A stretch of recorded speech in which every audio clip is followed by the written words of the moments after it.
नमामि संस्कृतम मीमांसा संस्कृत प्लेटफॉर्म पर आप सभी लोगों का हार्दिक स्वागत है। दोस्तों, यूपीएससी संस्कृत 2021 के पेपर को हम डिस्कस कर रहे हैं, इसको एनालाइज कर रहे हैं और 2021 पेपर एनालाइज की इसी सीरीज के अंतर्गत हम पूर्व में पेपर वन के प्रश्न संख्या 1 तथा 2 को पूर्ण कर चुके हैं। अतः आज हम प्रश्न संख्या 3 की ओर अग्रसर हैं, जैसा कि आप स्क्रीन पर देख पा रहे हैं। दोस्तों, प्रश्न संख्या 3 को प्रारंभ करने से पूर्व मैं आपको बता देती हूँ कि जैसा कि यूपीएससी ने इसके अंतर्गत प्रश्न संख्या 3 के अंतर्गत जो पाठ्यक्रम दिया है वो है काव्य शास्त्र। तो काव्य शास्त्र से संबंधित यहाँ पर प्रश्न बनता है, किंतु ऐसा नहीं है कि सिर्फ काव्य शास्त्र से ही प्रश्न पूछा जाए। अर्थात यहाँ पर ओवरऑल जो पाठ्यक्रम यूपीएससी ने दिया है संस्कृत साहित्य का या संस्कृत ऑप्शनल का, उसमें से कहीं से भी ये यहाँ प्रश्न पूछा जा सकता है, जैसे कि 2021 में भी पूछे गए हैं, वो मैं आपको बताऊंगी। ठीक है, तो इसका तात्पर्य यह है, मेरे बताने का जो ये कथन मैंने कहा, इसका मुख्य मूल उद्देश्य सिर्फ इतना है कि आपको सिलेबस का कोई भी पार्ट मिस नहीं करना है, क्योंकि प्रश्न कहीं से भी बन सकता है और कोई से भी वर्ग में पूछा जा सकता है। ठीक है, तो बिना इसके किए आपको पूरे सिलेबस को कवर करना है और ये मीमांसा पर सीरीज वाइज से करवाया भी गया है। अब यहाँ पर प्रश्न संख्या 3 है, आगे बढ़ते हैं। अधोलिखिताः सर्वे प्रश्नाः समाधेय, नीचे लिखे गए सभी प्रश्नों का आपको समाधान करना है, उनका उत्तर प्रस्तुत करना है। पहला प्रश्न है, 4 प्रश्न इसमें पूछे जाते हैं। ठीक है, जैसा आप स्क्रीन पर देख पा रहे हैं। तो पहला प्रश्न है, संस्कृत साहित्य समीक्षणे अलंकार सिद्धांत से इतिहासम वर्णयेत्। अर्थात संस्कृत साहित्य में जो निर्दिष्ट है अलंकार सिद्धांत, इस अलंकार सिद्धांत का इतिहास आपको यहाँ पर बताना है, इसको डिस्क्राइब करना है। अब चूंकि जब मैं काव्य शास्त्र पढ़ा रही थी आपको, तो क्लास में मैंने आपको बताया था कि काव्य शास्त्र में कुल 6 प्रकार के सिद्धांत हैं। ठीक है, जिनको हम संप्रदाय के नाम से भी जानते हैं और सिद्धांत भी बोलते हैं। जैसे कि बात करें रस सिद्धांत, अलंकार सिद्धांत, ठीक है, रीति सिद्धांत, ध्वनि सिद्धांत, वक्रोक्ति सिद्धांत और औचित्य सिद्धांत। ये 6 सिद्धांत हैं, 6 संप्रदाय हैं जो काव्य शास्त्र के अंतर्गत आते हैं। इन 6 संप्रदायों में से जो ये दूसरे नंबर का है अलंकार सिद्धांत, इससे प्रश्न पूछा गया है कि अलंकार सिद्धांत का क्या इतिहास रहा है, वो आपको प्रस्तुत करना है, बताना है। तो जब मैंने आपको क्लासेस में बताया कि अलंकार संप्रदाय के जो प्रवर्तक आचार्य हैं, इन सभी ये स्कूल्स बोलते हैं इनको। ठीक है, स्कूल्स, फिलोसॉफिकल स्कूल्स, जिसके आचार्य होते हैं यानी कि प्रवर्तक। तो अलंकार सिद्धांत के जो आचार्य हैं वो भामा है, 6वीं शताब्दी के पूर्वार्ध के आचार्य हैं। इनका ग्रंथ है भामा का काव्य अलंकार।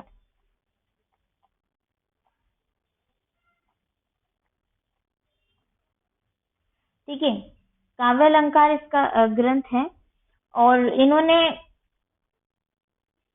आचार्य भामा ने अलंकार को काव्य का एक आवश्यक आभूषण तत्व माना है और कहा है कि न कांतम अपि विभूषणम विभाति वनिता मुखम। अर्थात बिना अलंकारों के काव्य उसी प्रकार शोभित नहीं हो सकता जिस प्रकार किसी सुंदर स्त्री का मुख बिना अलंकारों के शोभा को प्राप्त नहीं होता है। तो ये तो मैंने सामान्य जानकारी बताई। प्रश्न का टू द पॉइंट आंसर सिर्फ इतना आपको प्रस्तुत करना है कि जैसे भामा इसके प्रवर्तक रहे हैं, वास्तविक प्रवर्तक, उसी प्रकार से काव्य शास्त्र में अलंकार को मानने वाले जो और भी आचार्य हैं उनकी आपको परंपरा बतानी है कि किस प्रकार से उन्होंने अलंकार संप्रदाय को स्वीकार किया है और इस प्रकार से इसका जो है विकास होता चला गया, मतलब एक तरीके से इसकी परंपरा बन गई। अब जैसे कि भामा इसके आचार्य हैं, उसी बाद में दंडी आते हैं। दंडी 7वीं शताब्दी के आचार्य हैं।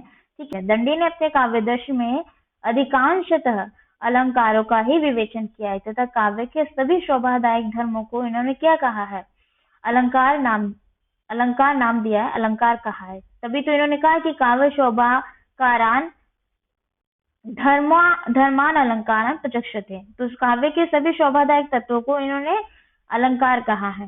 वैसे ही उद्भट हैं 8वीं शताब्दी के, तो इनका अलंकार भी ये भी अलंकार को स्वीकार करते हैं।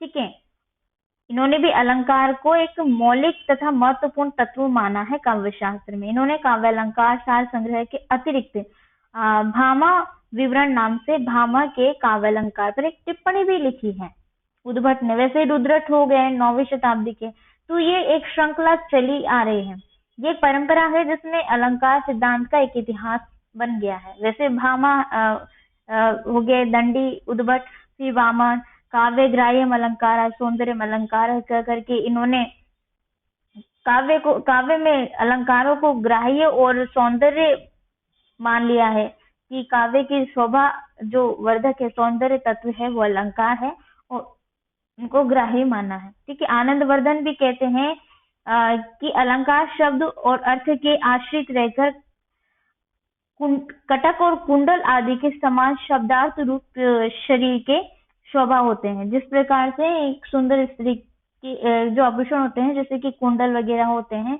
जो भी आभूषण होते हैं, वो उसकी शोभा बढ़ाते हैं उसके शरीर की। उसी प्रकार से ये जो अलंकार है, ये भी क्या करता है, काव्य की शोभा बढ़ाता है। तो दोस्तों, इस प्रकार से ये अलंकारों की एक जो परंपरा है, यही एक तरीके से इसका इतिहास है और यही इतिहास आपको प्रस्तुत करना है कि किन किन आचार्यों ने अलंकार को एक महत्वपूर्ण तत्व माना है जो कि काव्य में अपना स्थान रखता है। देखिए, इसको अपनी आत्मा भी बताया गया है, मतलब काव्य की आत्मा भी बताया है अलंकार को।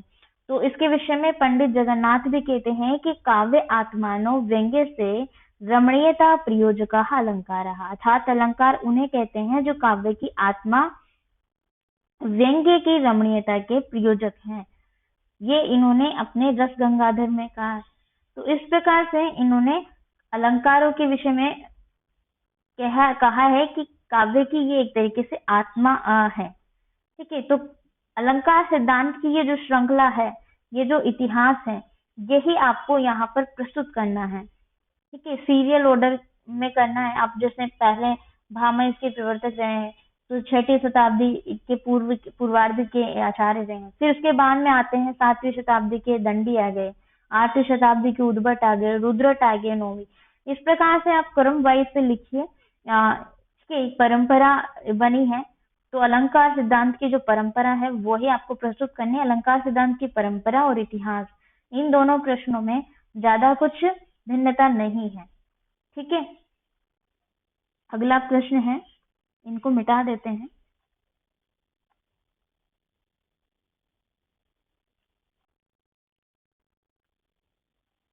प्रश्न है, महाभारते भीष्मस्य भूमिका समीक्षणीय, यानी कि महाभारत में भीष्म की भूमिका की समीक्षा करनी है, समीक्षा प्रस्तुत करनी है। ठीक है, तो महाभारत के युद्ध में या महाभारत में ओवरऑल महाभारत में भीष्म का क्या रोल रहा है, वही आपको यहाँ पर लिखना है। भीष्म, जिनको हम भीष्म पितामह भी कहते हैं, तो महाभारत के सबसे महत्वपूर्ण पात्रों में से एक थे ये।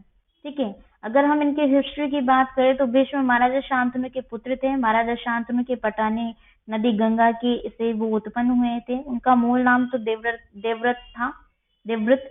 ठीक है, बाद में पिता शांतनु का सत्यवती से प्रेम हो जाता है और विवाह करवाने के लिए वे आजीवन ब्रह्मचर्य का पालन करते हैं, क्योंकि सत्यवती के पिता शांतनु के समक्ष ये शर्त रखते हैं कि मेरी पुत्री सत्यवती से आपका विवाह तभी संपन्न होगा जब सत्यवती का पुत्र ही राज सिंहासन पर बैठेगा। तो ये बात जैसे ही देवव्रत को पता चलती है, तो वो अपने पिता का विवाह कराने के लिए आजीवन ब्रह्मचर्य का पालन करते हैं। ठीक है, और ये भीषण प्रतिज्ञा करते हैं कि मैं आजीवन ब्रह्मचर्य का पालन करूंगा। तो ये विवाह नहीं करते हैं स्वयं, और अपने पिता के लिए इस तरह की पितृभक्ति देख उनके पिता ने उन्हें इच्छा मृत्यु का इस प्रकार से वरदान दिया।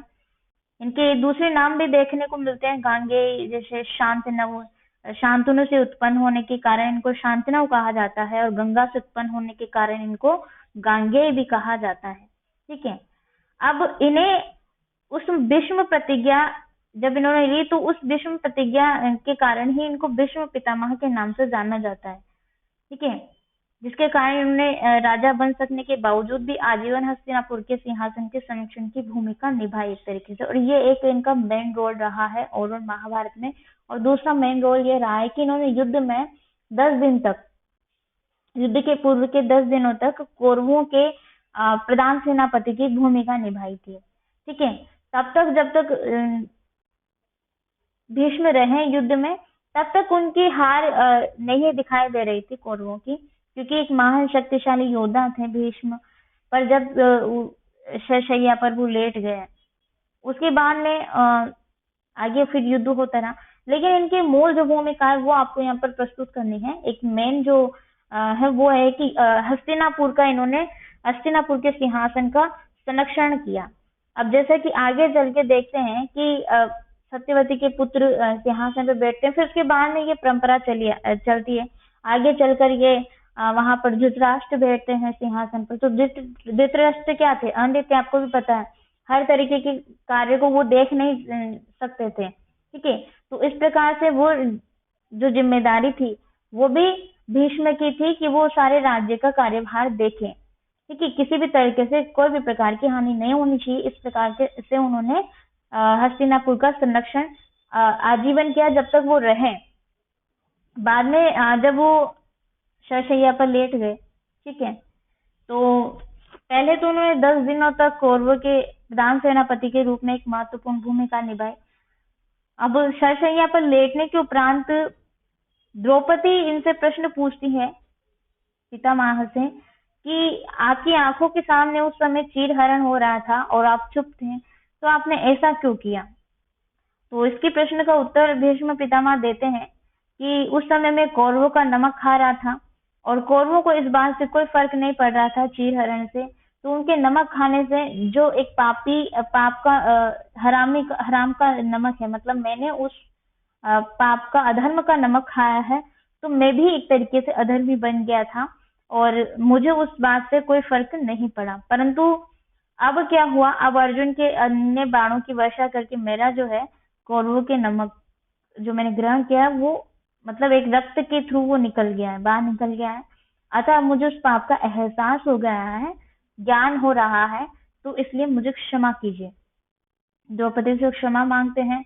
इस प्रकार से महाभारत का युद्ध खत्म होता है और वो गंगा के किनारे जाकर के अपना इच्छा मृत्यु वाला जो वरदान उनके पिता ने दिया था, वो उनकी इच्छा से ही उनकी मृत्यु होती है। शैया पर लेटने के बावजूद भी उनकी मृत्यु नहीं होती है। ठीक है, तो ये जो भी मेन रोल रहा है महाभारत में इनका, 2 तरीके से मैंने आपको बताया कि पहला तो हस्तिनापुर के सिंहासन का संरक्षण और दूसरा जो इन्होंने प्रधान सेनापति की भूमिका निभाई कौरवों के युद्ध में, कौरव पांडवों के युद्ध में, महाभारत के युद्ध में, तो वो आपको इसमें लिखनी है।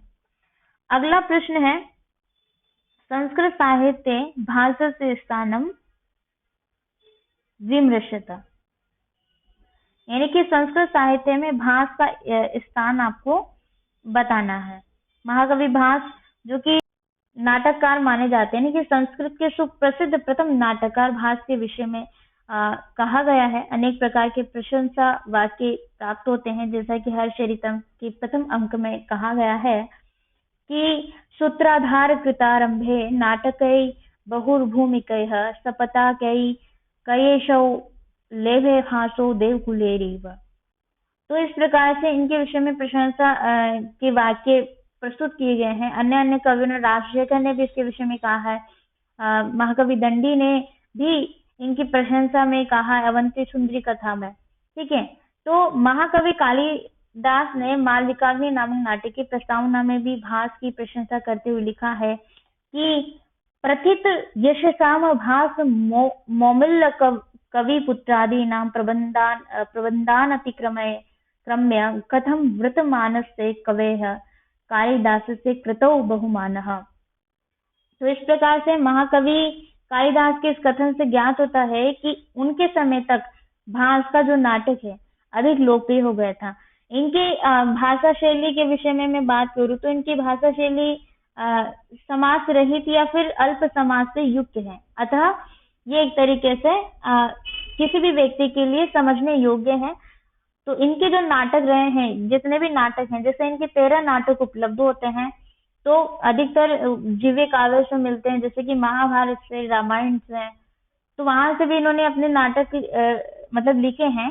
तो इनकी भाषा शैली जब आप देखने जाओगे तो अत्यंत सरल और सुबोध ढंग से इन्होंने प्रस्तुत की हुई है। एक सामान्य कक्षा के व्यक्ति के लिए समझ पाना अत्यंत ही सरल कार्य है, ये आपको बताना है।